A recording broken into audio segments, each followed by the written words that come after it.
I went fairly swiftly towards meeting Nikki and meeting John, and I suppose as soon as they came in here and Nikki saw the mess, then she was enthusiastic, of course, because she can relate to this kind of idea of how things are made as she's a practitioner herself. And I think, once we kind of were enthused about each other, her support and what I wanted to do, then it really flew from there. It's a drift away from ostensibly sort of painting or sort of smaller constructed things into things that are a bit more sort of epic. Jim Lambert, who helped me sort of come up with solutions for things that were a bit bigger than I could kind of conceive of, in a sense. So, and thinking how we can make things look like sort of civic sculpture, a bit more, room filling. The fact that it's foam is sort of strangely appropriate anyway. This is a sort of subtractive process, which in a way is really appealing, because you're thinking in terms of the block and what you take away, and you still have to kind of make judgments that you can't then go back on.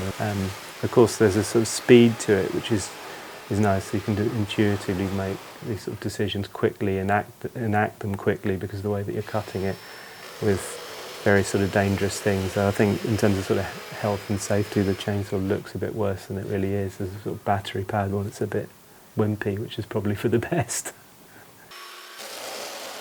Well, the use of popcorn comes principally from the connection between what I do as a sculptor and what I do at the drawing table, at sort of planning stage. This idea that you can populate drawing with imaginative content, familiar content, things that refer to architectural space, things that do tricks for the space, and then seeing what happens when you actually take that and bring it into a room. And the popcorn, I guess, is another level interest in the sense that it's an interesting sculptural form. When you begin to investigate it and puff it up, I've tried to be as arbitrary as possible in the selection, because it's an appealing concept to either pick the ones, if you were being very sort of aesthetic about it, pick the ones that look the nicest, or if you're trying to save yourself a bit of bother, pick the ones with the sort of least complex forms. But I guess that wouldn't be very representative and be a bit less plausible, so I'm trying to be disciplined and just pick out arbitrary pieces and then trying to replicate them, and sometimes because of the way that they're shaped,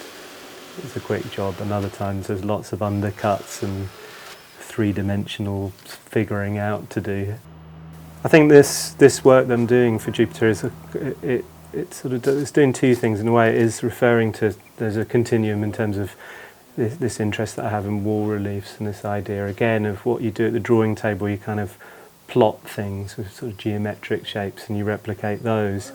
But I guess the difference maybe a little bit this time is that some of these wall reliefs are almost going to kind of emerge from the wall and become sculptural forms in the space. So some of these big quarter circle shapes will become sort of modular components in a sculpture that's covered in cement that becomes a thing that supports all these kind of popcorn objects.